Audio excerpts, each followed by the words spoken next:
జమ్మూ కాశ్మీర్ శ్రీనగర్ దాచిగాంలో భారీ ఎన్కౌంటర్ జరిగింది.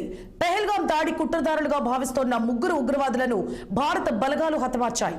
ఉగ్రవాదులను మట్టుబెట్టేందుకు చేపట్టిన ఆపరేషన్ మహాదేవ్ విజయవంతంగా కొనసాగుతోంది. ఉగ్రవాదులు నక్కి ఉన్నారన్న సమాచారంతో హర్వాన్ లిద్వాస్ ప్రాంతానికి చేరుకొని వారి స్థావరాలను బలగాలు చుట్టుముట్టాయి. ఈ క్రమంలో జరిగిన ఎదురుకాల్పుల్లో ఆసిఫ్ ఫాజీ, సులేమాన్ షా, అబూ తల్హా అనే టెర్రరిస్టులు మృతి చెందారు. ఒక్కో ఉగ్రవాదిపై 20 లక్షల రివార్డు ప్రకటన ఉంది. ఆపరేషన్ సింధూర్ పై పార్లమెంట్ లో చర్చకు ముందు ఎన్కౌంటర్ ఘటనపై హర్షం వ్యక్తమవుతోంది. అటు లిద్వాస్ లో బలగాలు ఉగ్రవాదులకు మధ్య ఎదురుకాల్పులు ఇంకా కొనసాగుతున్నట్లు తెలుస్తోంది.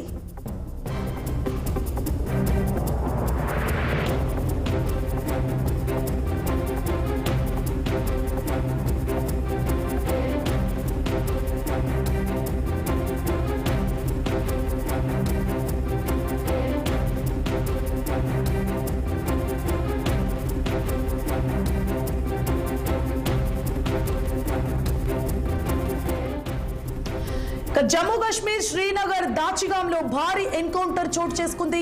పెహల్గాం దాడి కుట్రదారులుగా భావిస్తోన్న ముగ్గురు ఉగ్రవాదులను భారత బలగాలు హతమార్చాయి. ఉగ్రవాదులను మట్టుపెట్టేందుకు చేపట్టిన ఆపరేషన్ మహాదేవ్ విజయవంతంగా కొనసాగుతోంది.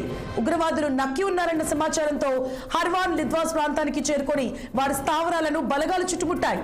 ఈ క్రమంలో జరిగిన ఎదురు కాల్పుల్లో ఆసిఫ్ ఫాజీ, సులేమాన్ షా, అబూ తల్హా అనే టెర్రరిస్టులు మృతి చెందారు. ఒక్కో ఉగ్రవాదిపై 20 లక్షల రివార్డు ప్రకటన ఉంది. ఆపరేషన్ సింధూర్ పై పార్లమెంట్ లో చర్చకు ముందు ఎన్కౌంటర్ ఘటనపై హర్షం వ్యక్తమవుతోంది. అటు లిద్వాస్ లో బలగాలు ఉగ్రవాదులకు మధ్య ఎదురు కాల్పులు ఇంకా కొనసాగుతున్నట్లు తెలుస్తోంది.